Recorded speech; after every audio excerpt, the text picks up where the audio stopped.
আজ আমরা জানব সেই মানুষটির কথা যার আবিষ্কার পাল্টে দিয়েছে গোটা পৃথিবীর রাতের চেহারা। হ্যাঁ, বলছি বৈদ্যুতিক বাল্বের কথা। কখনো কি ভেবে দেখেছ রাতের এই আলো যদি না থাকতো তবে আমাদের জীবন কতটা অন্ধকারে ডুবে থাকতো?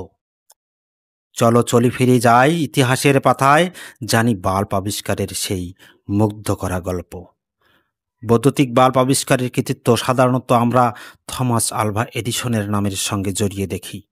তবে এই আবিষ্কার একদিনে হয়নি, আর একমাত্র এডিসনও ছিল না এই প্রচেষ্টার পেছনে। তার আগেও অনেক বিজ্ঞানী বৈদ্যুতিক আলো তৈরি করার চেষ্টা করেছিল।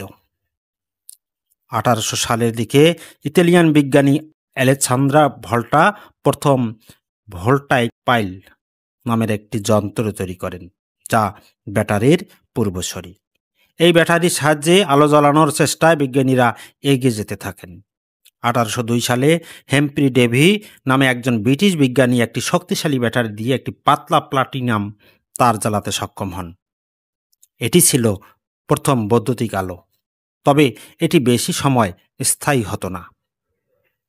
1879 সালে আমেরিকান বিজ্ঞানী থমাস আলভা এডিসন সফলভাবে এমন এক বাল্ব তৈরি করেন যা দীর্ঘ সময় আলো দিতে সক্ষম ছিল। তিনি একটি পাতলা কার্বন ফাইবার দিয়ে তৈরি ফিলামেন্ট ব্যবহার করেছিল, যা অল্প বিদ্যুতে দীর্ঘক্ষণ আলো দিতে পারত। এটি ছিল তখনকার যুগে এক অসাধারণ আবিষ্কার। এডিসন প্রায় 1000 বার ব্যর্থ হয়েছিলেন, তবু তিনি হাল ছাড়েননি। তাই সেই বিখ্যাত উক্তি, আমি ব্যর্থ হইনি, আমি শুধু এমন 1000টি উপায় খুঁজে পেয়েছি যেগুলো কাজ করে না। বৈদ্যুতিক বাল্ব শুধু একটি যন্ত্র নয়, এটি এক মানুষের ধৈর্য, অধ্যবসায় আর সাহসের প্রতীক। এডিসনের মতো মানুষের কারণে আজ আমরা রাতের আলোয় কাজ করতে পারি, স্বপ্ন দেখতে পারি। এভাবে বিজ্ঞানের প্রতিটি আবিষ্কার আমাদের জীবনকে এগিয়ে নিয়ে যায় নতুন সম্ভাবনার দিকে। এই ছিল বাল্ব আবিষ্কারের গল্প।